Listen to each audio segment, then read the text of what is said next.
Hello everyone, DM Gashbad here. We are back after a bit of a summer break with a Batman miniature game 2nd edition battle report. Now I debated with myself whether or not to actually post this particular game, and the reason is because it is very short. We didn't get into all that much of the game. We only went, we didn't quite get a full 3 turns in.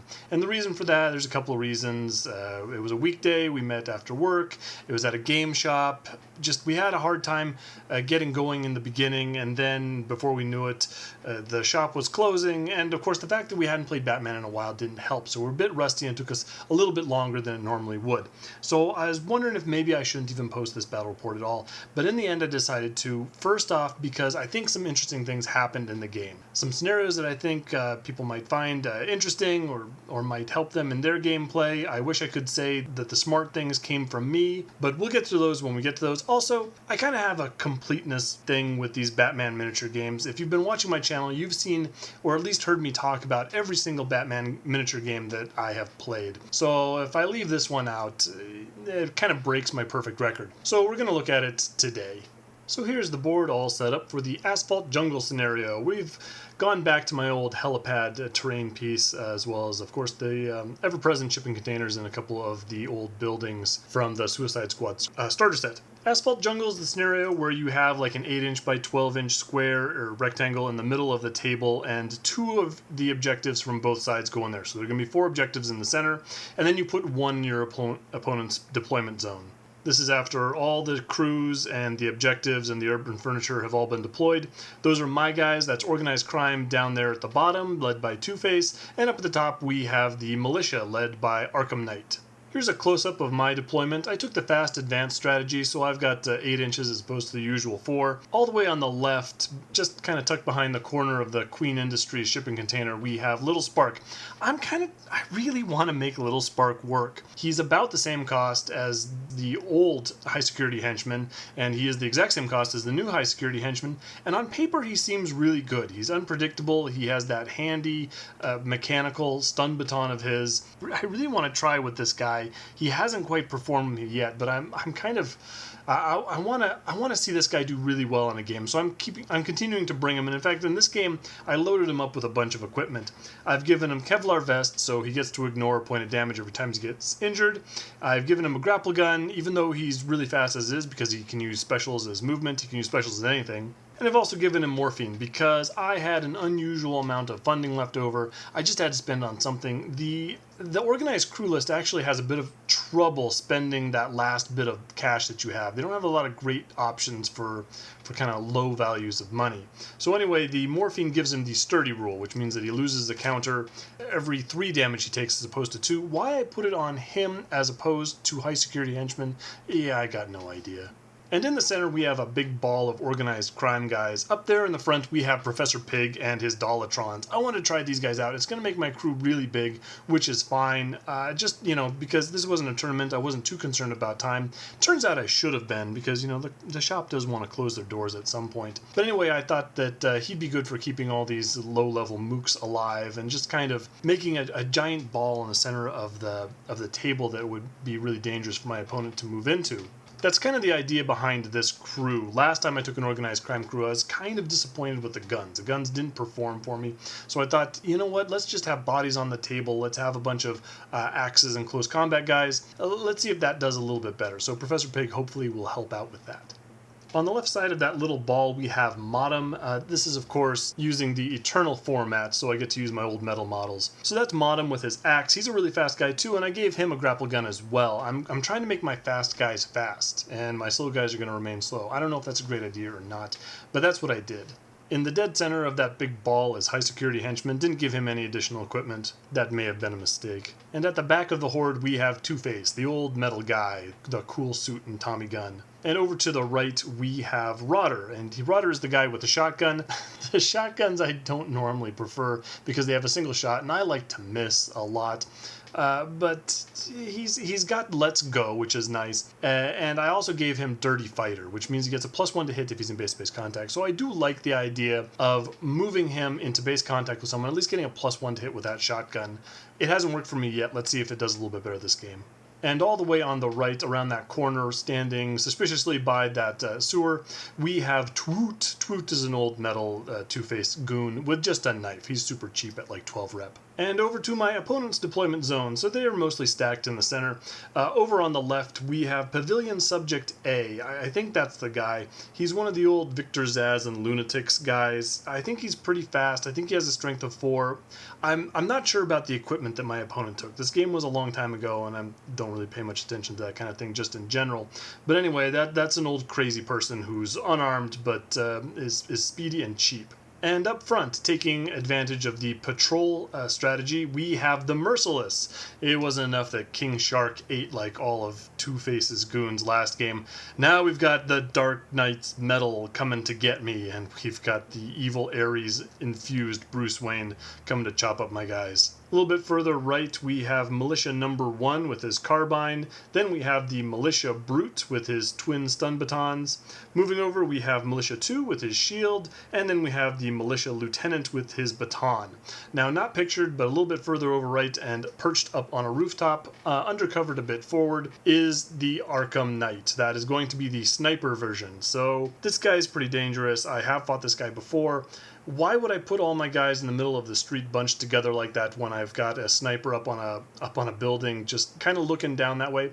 Well, I do know that he doesn't have a great range. It's only medium range, and they have toned down the vanish ability from the last time that I played him, so he doesn't get to throw down a smoke bomb and move a whole bunch and then rapid fire his big sniper rifle. So at the moment I wasn't too concerned, plus I knew I'd be throwing out a bunch of Dolatrons, and I don't care if they get shot by that big sniper rifle. That's kind of what they're there for. So maybe that was a mistake. Maybe I should have been a little bit more worried about that, but at this exact moment, it didn't bug me too much. As far as objectives go, in that center area, I put my meds and my ammo as close to my guys as humanly possible, and I really had a hard time deciding what my last objective was going to be. I kind of thought about it. The sewers weren't in a great position for me to go into my opponent's deployment zone and grab something worth real points, so I finally decided on loot. And so I take my little bag of money and I put it by my new ambulance over on the right-hand side of the board. For his part, my opponent has taken meds and he's put them in my deployment zone. And remember, my deployment zone is bigger because of fast advance, so you can see Twoot over there looking at my opponent's meds. He also has a Titan canister and an ammo objective kind of done. He did the exact same thing that I did. He put them as close to his guys as possible in the center section of the board.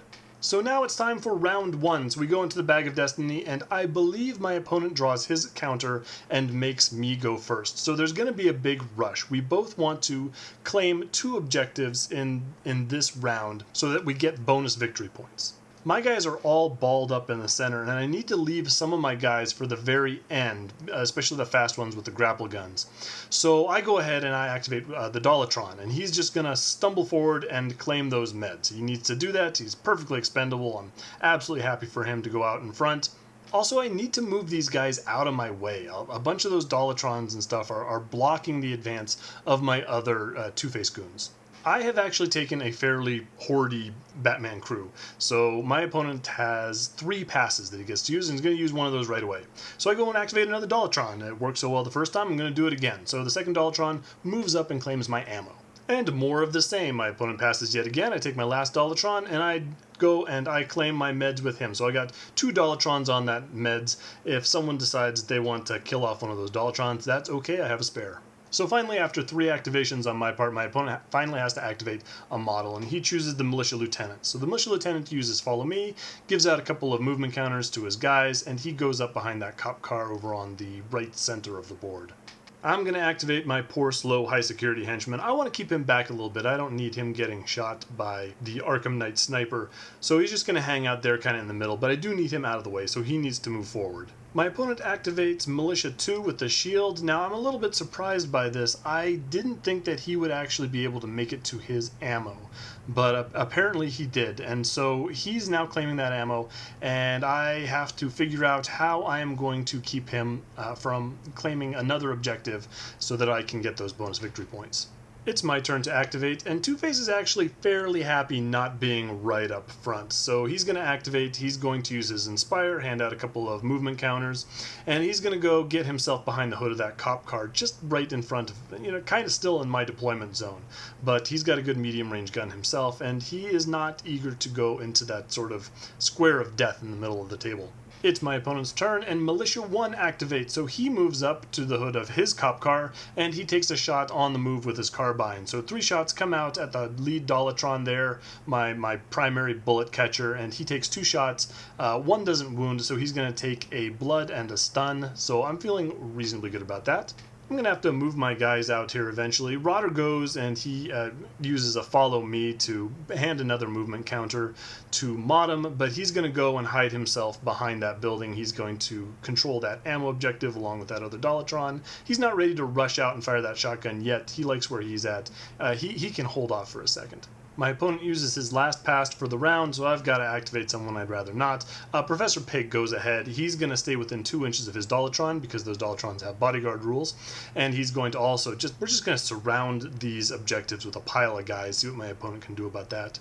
And my opponent finally has to reveal his plan for claiming these objectives. So Pavilion Subject A moves up and he claims that Titan objective. So now I've got 2 of my objectives, he's got 2 of his objectives. I have to find a way to contest some of his objectives with some of my fast guys, or do something else awesome along those lines. So now I know who's going to control them, and I can start trying to figure that out. Of course, it's going to be difficult because he still has some activations left, including the Merciless. The Merciless can't control objectives, but he can certainly kill whoever I go to contest some of these, and so he's going to get the last chance to do something about that, which is a bit of a problem.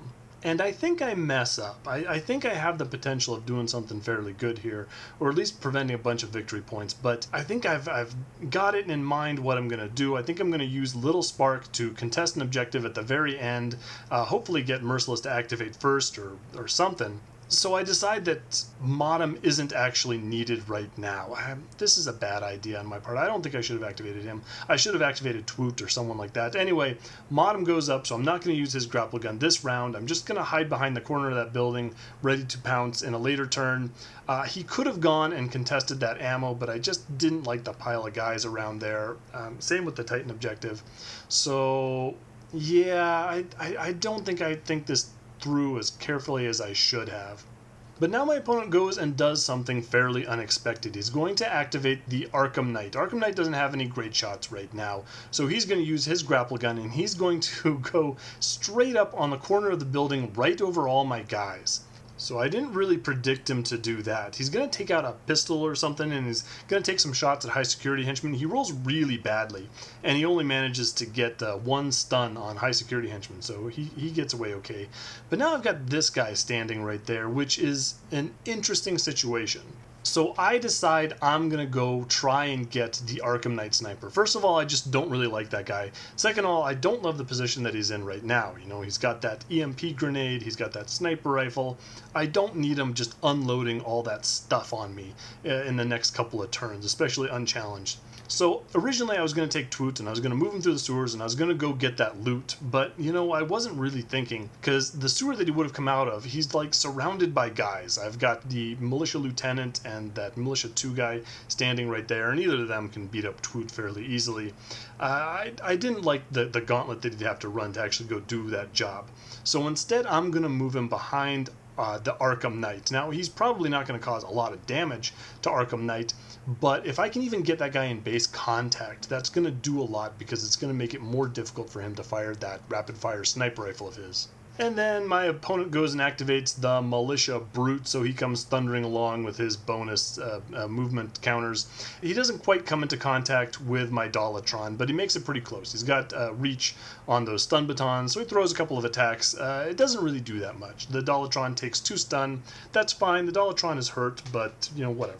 So I couldn't get my opponent to activate the Merciless, which is a shame. So what's going to happen is I've got Little Spark. Little Spark could move into contact with the Titan container or that Pavilion Subject A, and I could prevent my opponent from getting victory points for that this round. He wouldn't get his bonus victory points, which is great. The only thing is that Merciless hasn't activated yet, and I think it's pretty easy for him to walk up and just super kill poor little Spark. So I decide I'm gonna commit here. I'm gonna let my opponent, neither of us are gonna claim the victory points, which is okay. But I'm gonna move little Spark. He's gonna use his grapple gun, and he's gonna go get into contact with Arkham Knight Sniper right now. So I'm gonna try and get that guy. I throw a couple of attacks, and I just blow my rolls. Poor little Spark, I just can't catch a break with that. I did have to use most of my counters to get to this guy in the first place, but now I'm pretty happy about this because he is in contact. He's got to do something fairly clever. He does have that EMP grenade, so he can reposition himself a short distance, like 4 inches or whatever, but it does make it harder for him. So anyway, yeah, we'll see. And sure enough, Merciless just thunders forward onto that Titan container there. So it is a new round, and I take the lead. Now, before all this happens, we have to resolve the City in Fear. It's a strategy that my opponent took.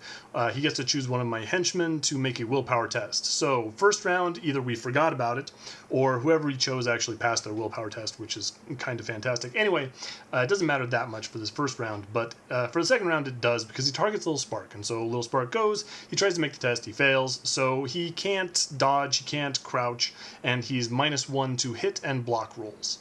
But I do get the first activation, and I'm very happy about that because that means I can really pile on a bunch of pressure on this Arkham Knight. So the first thing I'm going to do is I'm going to activate Twoot. Now, again, this guy's kind of miserable at what he does, but I have a plan for him. He's going to come up and he's going to try and push Arkham Knight Sniper off the ledge. Now, I think he has some agile rule or something like that so it can mitigate the damage from falling, but even so, him on the ground without his grapple gun being surrounded by my guys is exactly where I want to put him. So anyway, I use the special, I activate push, and I do my attacks, and I fail all my rolls. I don't even make Arkham Knight I don't even force him to use any of his defense dice. So that's a shame.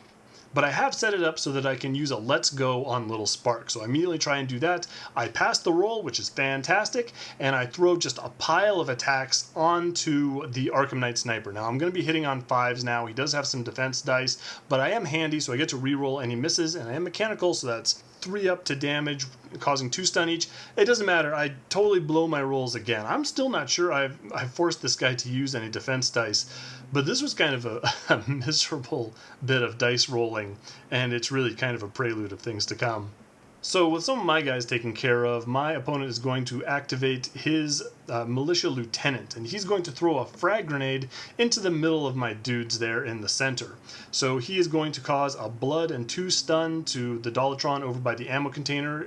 He's going to fail to wound the rear Dollatron at the meds, and he's going to fail to wound the high security henchman over there as well. So they just take a single stun each. So that was actually not too bad, all things considered. My opponent is not really rolling any better than I am. And this actually may be part of the reason we didn't get too far in this game. Maybe if we caused some more damage and we didn't have so many counters to arrange in the beginning, or so many guys to use in the later turns, maybe we would have gotten through more of this game. But as it was, we're all rolling really badly, and so we are all left with like our full complement of willpower and crew members. So now I'm going to activate Two-Face. So Two-Face has some choices. The Militia Brute is standing right there, and it's always nice to just put a bunch of bullets into that guy. His defense is only 3. He does have the armor, but he gets reduced pings.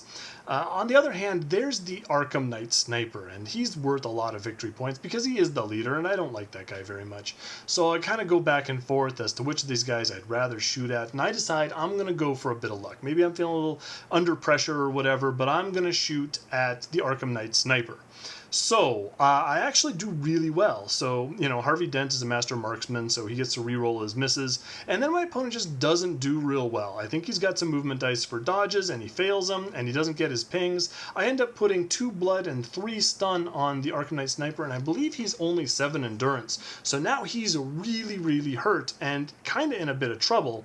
And so Harvey Dent just did a fantastic job there. He's going to go and move up a little bit, wisely or unwisely, and he's going to throw out some Inspires because he's got some people around there that could use it, and that's it for his turn. So the Arkham Knight Sniper is in trouble and he knows it. He's had to use a bunch of his counters, so he's not going to toss his EMP grenade, so he's just kind of got to get out of there. So he acrobats back a little bit. He might take a couple of punches at Twoot on his way, and I think he fails, so, you know, Arkham Knight Sniper is still rolling really badly, so he doesn't cause any damage, and now he's just trying to get away from danger a little bit. But hold on, I am not done with you yet. So I'm going to activate Modem. Modem is a really great character. He's fast, he's got his grapple gun, he's got that handy axe that causes double blood. So I'm going to grapple him up onto the top of that building, and I'm going to throw a bunch of chops at the sniper, and I fail, just completely fail. I think I've got plenty of dice to throw at this guy, but none of them come up, and so the Arkham Knight Sniper gets to live another day. So I'm not exactly sure why this happened. I know my opponent likes charging with models, and he's not in a great position to charge, but for some reason, the Militia Brute, he may throw a couple of shots at the Dollatron that he was next to. He doesn't cause any damage. Again, we're just rolling bad. And he moves him back to the Titan canister. Now, maybe he thinks he's going to take a little bit too much firepower standing where he is, and he's a little bit concerned about that. I'm not really sure why he didn't just charge into the heart of my guys and start throwing around stuns, but that's what he chose. So Militia Brute goes back to the Titan container, and that's it. So I want to get him. I want to get this Red Hood Arkham Knight guy, and so I move Rodder out. Rodder was the guy with the shotgun. He was standing by the ammo, so he moves out. He, I put that lamppost on the top of that building specifically because I kind of figured that Arkham Knight would want to be around that area. So he is illuminated. Rodder comes around and he fires his shotgun. I know I need a 4+ to hit. He's got a 4+ ping, but I just need to get a little lucky here. I don't get it in this case, so Arkham Knight is okay. So my opponent passes at this point, and I think that I'm going to be clever here. So Merciless has yet to go, and his movement is not really fantastic. It's kind of just okay. He's a large model, he gets +2, he has the charge rule, but I'd really love to have that guy not go and attack anyone really important. In fact, the more I can keep him away from my guys just in general, the better. So I do what I think is actually fairly clever. Dollatron over there, who was standing by the ammo, so he's an unhurt Dollatron, which is too bad. I'm going to move him between that stack of shipping containers and that lamppost. And the reason for that is because I don't think Merciless can move around me when I stand there. I know he'd love to go and chop up someone more important, but he's not an acrobat. He can only charge in a straight line. And so I think if I stand there, he can't fit between the lamppost and me and the shipping containers. So, I'm feeling pretty good. My opponent goes and activates his Militia 1, the guy with the carbine. I think he takes a full string of shots, all 5 shots, onto Modem up there, the guy with the axe. And again, our rolling just continues to be abysmal because I think either so many miss or so many ping or whatever, but I don't take a single point of damage, so that's got to be disappointing for the Militia. Anyway, the carbine goes over to the other side of that ammo because he's going to want some of that. I'm doing sort of a Dollatron shuffle right now. I believe I take my mostly uninjured Dollatron that was behind the meds, and I'm going to move him over to the ammo where the last Dollatron was that moved off to block Merciless. And the reason for that is I believe I want to be within 2 inches of Professor Pig so I can bodyguard him if I need to. So my opponent passes again and my turn comes up again, and so I'm feeling a little confident. I think I've got Merciless hemmed in. He's gone with most of his important guys. High security henchman, I believe he's sitting on an extra movement counter from Two Faces Inspire and from Rodder's Let's Go. So I'm figure, you know what, might as well send this guy and get some knife work done. So I'm going to throw him forward into the Militia Lieutenant. I throw a couple of attacks at him. I only managed to get 1 blood through, which is pretty disappointing, but there it is. But I probably shouldn't have done that. I probably should have waited, and here's the reason why. My opponent has figured out a way out of the trap that I put Merciless in. He goes and he activates Pavilion Subject A, and he goes over and he attacks the lamppost. I hadn't even considered this possibility. It is a fantastic move, really. So he goes over, he doesn't have a lot of attacks. This guy is not built for combat. So he does manage to get 1 hit on this lamppost, so it's down to like a 4+ as to whether he can knock it over. He does. So now the lamppost gets removed, so that piece of terrain is gone. So now Merciless has the ability, he has this pathway that he can use to get to the fight. I activate Professor Pig. Professor Pig moves up behind that Dollatron. He goes and heals the Dollatron. I forget what his medical madness causes. I think it just gives him a rule that he already has, like stupidity. But anyway, I also get to throw knives at Arkham Knight Sniper. And so Professor Pig succeeds where like half my gang failed, and he actually manages to stab one more blood off of the Arkham Knight Sniper. I think he's left with one endurance left, which is so close and yet so far. But good job, Professor Pig, hitting his defense and getting through the ping and all that. But here comes Merciless. Merciless hops down off the helipad and smashes straight into high security henchman. That's why I probably shouldn't have moved that guy out so fast, although I did not see this one coming. I've never seen anyone take out a high security henchman in one round of combat before, but I guess if anyone is going to do it, Merciless is. So yeah, absolutely, he chops poor high security henchman into a bunch of meaty pieces, and so that was pretty impressive. And finally, my opponent activates Militia 2. Militia 2 hops over from the ammo container, and he goes to pick on that Dollatron that was unsuccessfully trying to block Merciless. He ends up getting 3 stun on him as well as a knockdown, so he must have gotten the double 6 on there. So Militia 2 did pretty well. That is the end of the round, so we are on to round 3. We go into the Bag of Destiny, and unfortunately, my opponent takes the lead, which means that I don't see anyone under the effects of City of Fear, so either I passed my willpower test or we forgot about it, which is completely likely. But anyway, he unsurprisingly immediately activates poor injured Jason Todd, and Jason Todd just gets out of there. So he grapples as far away as he can over onto that helipad. He is out of my reach. I don't think there's any way that I can go hunt that guy down now. So it's my activation, and I'm in a lot of trouble. I'm not exactly sure what's the best course of action here, but I know I want to activate Two-Face. So we've got Merciless, and I believe the Merciless at this round is hopped up on Titan. He drew a Titan dose last round, possibly, and so he may be really dangerous, and he's in a great position to just smash into all my guys and just carve them up like he did poor high security henchmen.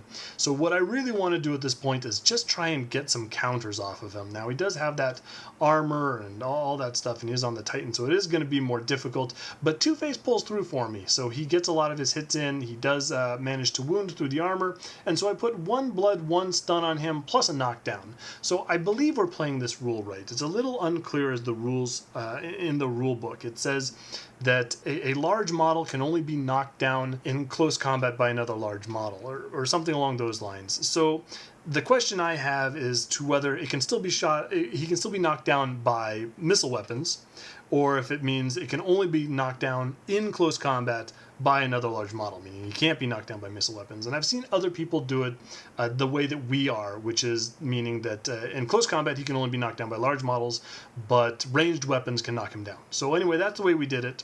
Merciless gets knocked down, which is fantastic. It means he has to spend another counter standing up, in addition to the counter that he loses for being injured.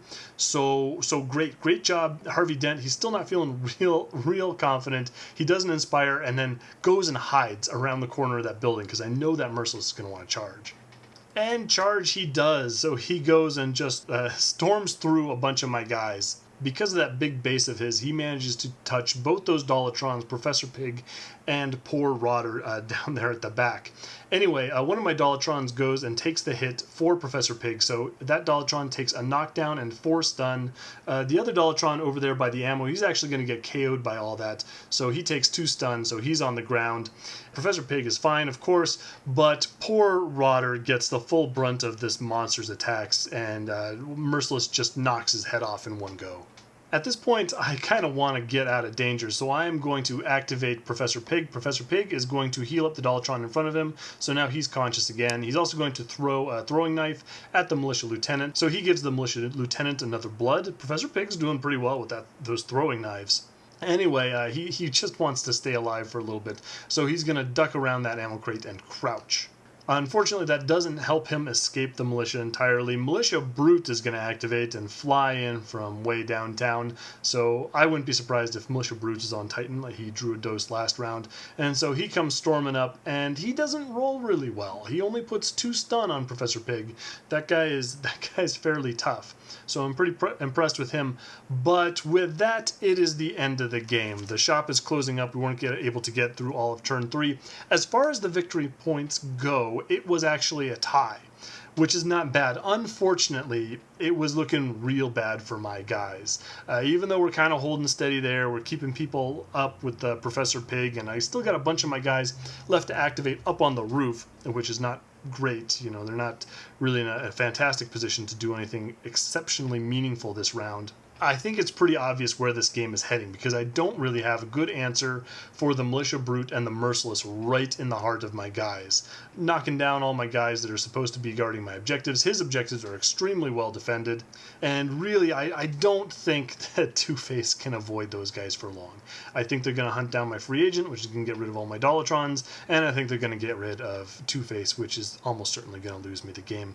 So I think we kind of say, oh hey, cool, it's a tie, let's leave Gotham, let's, you know, kind of disappear into the sewers, but I think we know how this was headed. Anyway, I am sorry that I didn't get a full battle report done. The summer was difficult for me to film reports on, and it's actually been a while since I've played Batman. This is the last Batman game that I've played, and it was months ago, so hopefully I can change that coming up.